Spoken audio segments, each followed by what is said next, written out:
ನಿಮಗೆ ಕತೆ ಕೇಳೋದಂದರೆ ಇಷ್ಟನಾ? You are in the right place. ನನಗೆ ಕತೆ ಹೇಳೋದಂದರೆ ತುಂಬ ಇಷ್ಟ.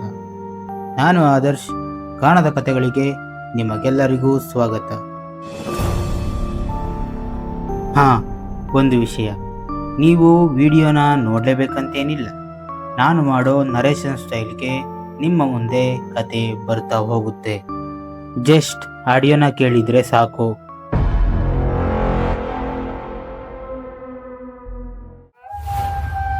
ಮಧ್ಯರಾತ್ರಿ, ಮಲೆನಾಡಿನಲ್ಲಿ ಭಾರೀ ಮಳೆ. ದೇವಗಿರಿ ಎಸ್ಟೇಟ್ನ ಮುಂದೆ ಒಂದು ಪೊಲೀಸ್ ಜೀಪ್ ಬಂದು ನಿಂತಿದೆ. ಇನ್ಸ್ಪೆಕ್ಟರ್ ವಿಕ್ರಮ್ ಟಾರ್ಚ್ ಹಿಡಿದು ನೆಲ ನೋಡುತ್ತಿದ್ದಾರೆ.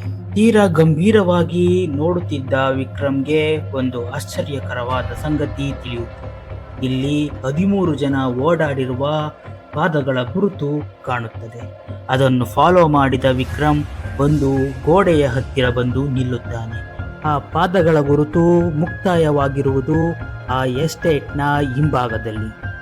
ಅಲ್ಲೇ ನಿಂತಿದ್ದ ಒಬ್ಬ ಕಾನಿಸ್ಟೇಬಲ್ ನಿಧಾನವಾಗಿ ಕೇಳುತ್ತಾನೆ, ಸರ್, ಇಲ್ಲಿ ಯಾವ ಬಾಗಿಲಿರುವುದು ನಮಗೆ ಕಾಣುತ್ತಿಲ್ಲ, ಆದರೆ ಇಲ್ಲಿರುವ ಪಾದಗಳ ಗುರುತು ಇಲ್ಲೇ ಮುಕ್ತಾಯವಾಗಿದೆ. ವಿಕ್ರಮ್ ಉತ್ತರಿಸುವ ಮುನ್ನವೇ ಗೋಡೆ ಒಳಗಿಂದ ಒಂದು ಹೆಂಗಸಿನ ಕಿರುಚಾಟದ ಶಬ್ದ.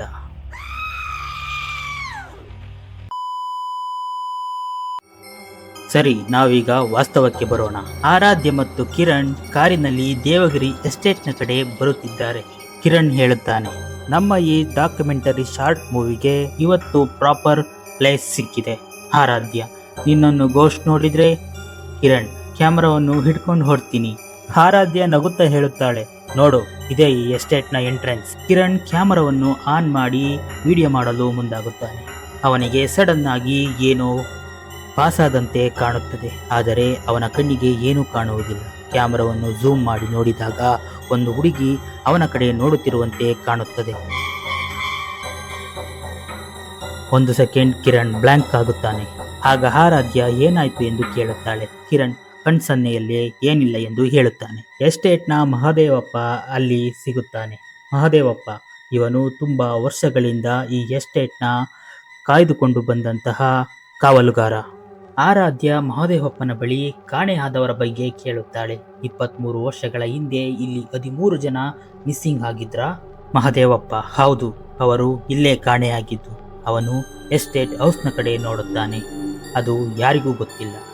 ಕಿರಣ್ ಸಡನ್ ಆಗಿ ದೆವ್ವದ ಕಥೆನಾ ಎಂದು ಕೇಳುತ್ತಾನೆ. ಮಹದೇವಪ್ಪ ಕೋಪದಿಂದ ಇದು ದೆವ್ವದ ಕಥೆ ಅಲ್ಲ ಎಂದು ಹೇಳುತ್ತಾನೆ. ಮಹದೇವಪ್ಪನಿಗೆ ಆರಾಧ್ಯಳನ್ನ ಮುಖ ಎಲ್ಲೋ ನೋಡಿರುವಂತೆ ಭಾಸವಾಗುತ್ತದೆ.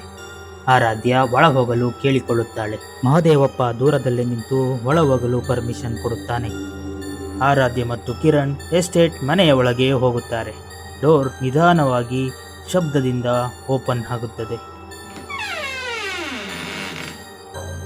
ಮನೆಯ ಮೂಲೆ ಮೂಲೆಯಲ್ಲೂ ವಿಪರೀತ ಧೂಳು. ಆ ಧೂಳಿನಿಂದ ತುಂಬಿದ್ದ ಹಳೆಯ ಫರ್ನಿಚರ್ಗಳು. ಅಲ್ಲಿ ಒಂದು ವಾಲ್ ಕ್ಲಾಕ್ ಇರುತ್ತದೆ. ಅದು ನಿಂತು ಹೋಗಿತ್ತು. ಅದರ ಸಮಯ 2 ಗಂಟೆ 13 ನಿಮಿಷ. ಕಿರಣ್ ಟಚ್ ಮಾಡುತ್ತಾನೆ. ಅದು ಸಡನ್ಲಿ ಸ್ಟಾರ್ಟ್ ಆಗುತ್ತದೆ,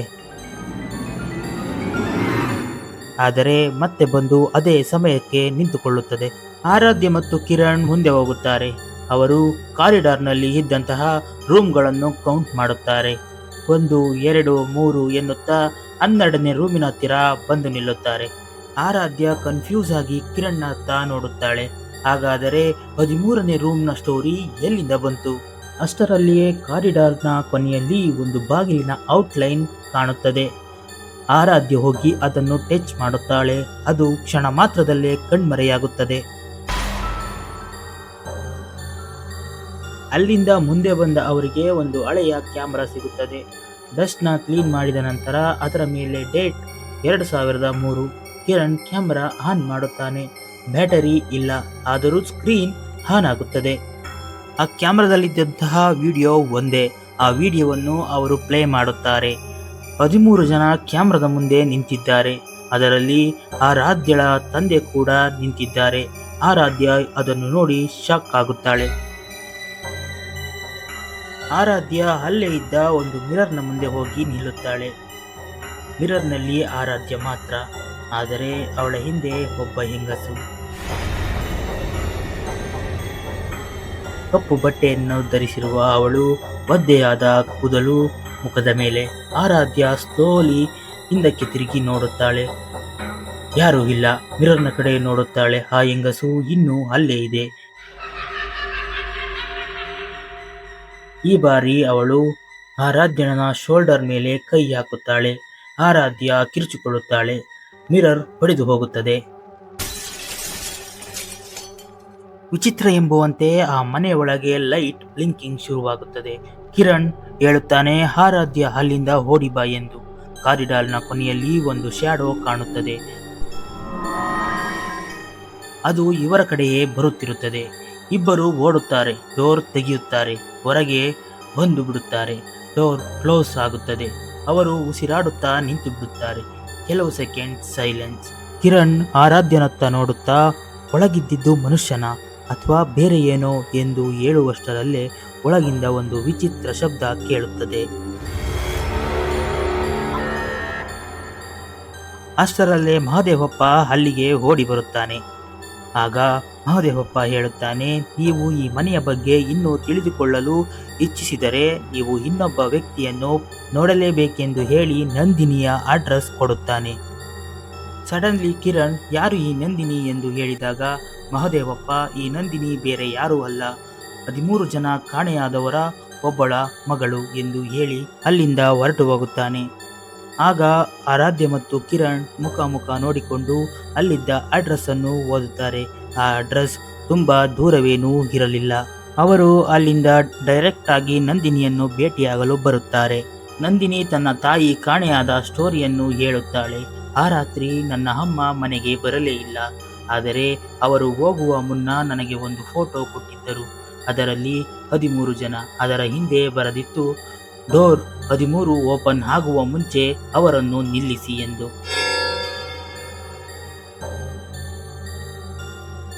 ಹಾಗೆ ನಂದಿನಿ ಒಂದು ಹಳೆಯ ಮ್ಯಾಪ್ ಅನ್ನು ಕೂಡ ಕೊಡುತ್ತಾಳೆ. ಎಸ್ಟೇಟ್ ಹೌಸ್ನ ಕೆಳಗೆ ಇರುವ ಅಂಡರ್ ಗ್ರೌಂಡ್ ಪ್ಯಾಸೇಜ್ನ ಬಗ್ಗೆ ಅದರಲ್ಲಿ ವಿವರಣೆ ಇತ್ತು. ಕಿರಣ್, ಇದು ಯಾರಿಗೂ ಗೊತ್ತಿಲ್ವಾ? ನಂದಿನಿ, ಹಳೆಯ ವರ್ಕರ್ಸ್ಗೆ ಮಾತ್ರ ಗೊತ್ತಿರಬಹುದು ಎಂದು ಹೇಳುತ್ತಾಳೆ. ಅವರು ಆ ಮ್ಯಾಪ್ನ ಫಾಲೋ ಮಾಡಲು ಮುಂದಾಗುತ್ತಾರೆ. ಅವರು ಆ ಮ್ಯಾಪ್ನ ಪ್ರಕಾರ ಆ ಎಸ್ಟೇಟ್ನ ಹಿಂಭಾಗದಲ್ಲಿರುವ ಒಂದು ಹಳೆಯ ಬಾವಿಯ ಹತ್ತಿರ ಬರುತ್ತಾರೆ. ಅದರಲ್ಲಿ ಒಂದು ಮಗು ಅಳುತ್ತಿರುವ ಶಬ್ದ.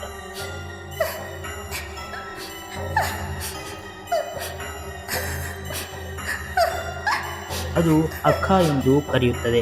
ಆರಾಧ್ಯ ಶಾಕ್ನಿಂದ ನಿಂತು ಬಿಡುತ್ತಾಳೆ. ಮತ್ತೆ ಕೂಡ ಅಕ್ಕ ಎಂದು ಕರೆದಾಗ ಕಿರಣ್ ಯಾರೋ ಪ್ರ್ಯಾಂಕ್ ಮಾಡುತ್ತಿರಬಹುದು ಎಂದು ಅಂದುಕೊಳ್ಳುತ್ತಾನೆ. ಅವರು ಬಾವಿಯ ಒಳಗೆ ಟಾರ್ಚ್ ಹಾಕಿ ನೋಡುತ್ತಾರೆ. ಕೆಳಗೆ ಒಂದು ಹುಡುಗಿ ನಿಂತಿರುವಂತೆ ಕಾಣುತ್ತದೆ. ಆದರೆ ಅವಳ ಮುಖ ಕಾಣುವುದೇ ಇಲ್ಲ. ಕಿರಣ್ ಹಿಂದೆ ಸರಿಯುತ್ತಾನೆ. ಮತ್ತೆ ಟಾರ್ಚ್ ಹಾಕಿದಾಗ ಯಾರೂ ಇಲ್ಲ. ಅವರು ಮನೆಗೆ ಹಿಂತಿರುಗಲು ಮುಂದಾಗುತ್ತಾರೆ. ಅಲ್ಲಿ ನೆಲದ ಮೇಲೆ ಪಾದಗಳ ಗುರುತು ಕಾಣುತ್ತದೆ. ಅದು ಕೆಸರಿನಿಂದ ಕೂಡಿದ್ದ ಜಾಗವಾದ ಕಾರಣ ಪಾದದ ಗುರುತುಗಳು ನಿಧಾನವಾಗಿ ಅವರಿಗೆ ಒಂದೊಂದೇ ಕಾಣಲು ಶುರುವಾಗುತ್ತದೆ. ಆರಾಧ್ಯ ಹೇಳುತ್ತಾಳೆ, ಇದು ನಮ್ಮ ಪಾದದ ಗುರುತಲ್ಲ. ನಿಧಾನವಾಗಿ ಪಾದಗಳ ಗುರುತು ಒಂದು ಸರ್ಕಲ್ ರೀತಿಯಾಗಿ ಅವರನ್ನು ಸುತ್ತುವರಿಯುತ್ತದೆ. ಆಗ ಕಿರಣ್ ಹೇಳುತ್ತಾನೆ, ನಮ್ಮನ್ನು ಯಾರೋ ಫಾಲೋ ಮಾಡುತ್ತಿದ್ದಾರೆ.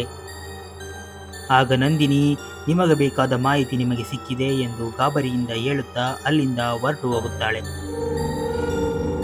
ಕಿರಣ್ ಮತ್ತು ಆರಾಧ್ಯ ಇಂದು ರಾತ್ರಿ ನಾವು ಇಲ್ಲೇ ಸ್ಟೇ ಮಾಡಬೇಕೆಂದು ಮಾತನಾಡಿಕೊಂಡು ಅವರು ಅದೇ ಎಸ್ಟೇಟ್ ಹೌಸ್ನ ಒಂದು ರೂಮಿಗೆ ಬಂದು ಮಲಗಲು ಸಿದ್ಧವಾಗುತ್ತಾರೆ.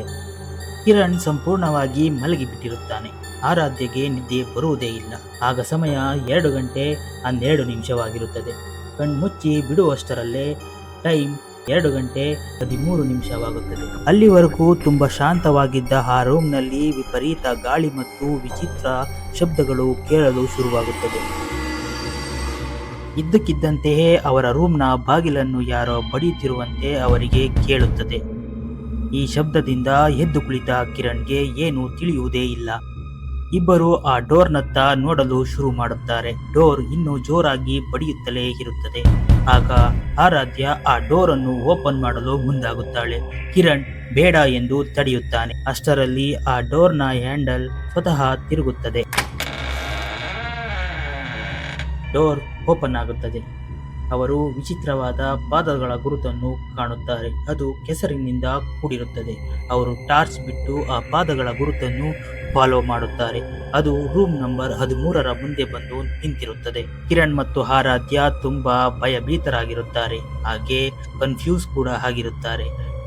ಮಾರ್ನಿಂಗ್ ಬಂದಾಗ ರೂಮ್ ನಂಬರ್ 13ರ ಔಟ್ಲೈನ್ ಮಾತ್ರ ನೋಡಿರುತ್ತಾರೆ. ಆದರೆ ಈಗ ರೂಮ್ ನಂಬರ್ 13 ತುಂಬಾ ಸ್ಪಷ್ಟವಾಗಿ ಕಾಣುತ್ತಿರುತ್ತದೆ. ಹಾಗೆ ಆ ರೂಮ್ನ ಬಾಗಿಲಿನ ಮೇಲೆ ಏನು ಬರೆದಿದೆ ಎಂದು ನೀವೇ ಓದಬೇಕು. ಆರಾಧ್ಯ ಮತ್ತು ಕಿರಣ್ ಆ ಡೋರ್ನ ಓಪನ್ ಮಾಡ್ತಾರ ಅಥವಾ ವಾಪಸ್ ಹೋಗ್ತಾರ? ಆರಾಧ್ಯಳಿಗೂ ಮತ್ತು ಈ ಎಸ್ಟೇಟ್ ಹೌಸ್ಗೂ ಇರುವ ಸಂಬಂಧವಾದರೂ ಏನು? ಹಾಗಾದ್ರೆ ಆ 13 ಜನರ ಫೋಟೋದಲ್ಲಿ ಆರಾಧ್ಯಳ ತಂದೆ ಇದ್ದಿದ್ದಾದರೂ ಏಕೆ? ಇನ್ಸ್ಪೆಕ್ಟರ್ ವಿಕ್ರಮ್ ಇನ್ವೆಸ್ಟಿಗೇಷನ್ ಅನ್ನು ಮುಂದುವರಿಸಿದ್ರ? ಮತ್ತು ಆ ಮಿರರ್ನ ಮುಂದೆ ಬಂದ ಆ ಹೆಂಗಸಿನ ಕತೆ ಏನು? ಇದಕ್ಕೆಲ್ಲ ಉತ್ತರ ನಿಮಗೆ ಮುಂದಿನ ಎಪಿಸೋಡ್ನಲ್ಲಿ ಸಿಗಲಿದೆ.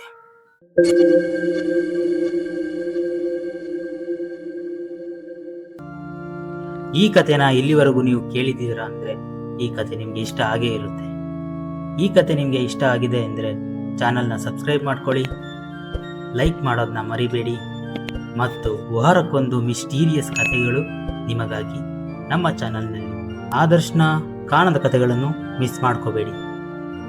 ಧನ್ಯವಾದಗಳು. ಶುಭ ದಿನ.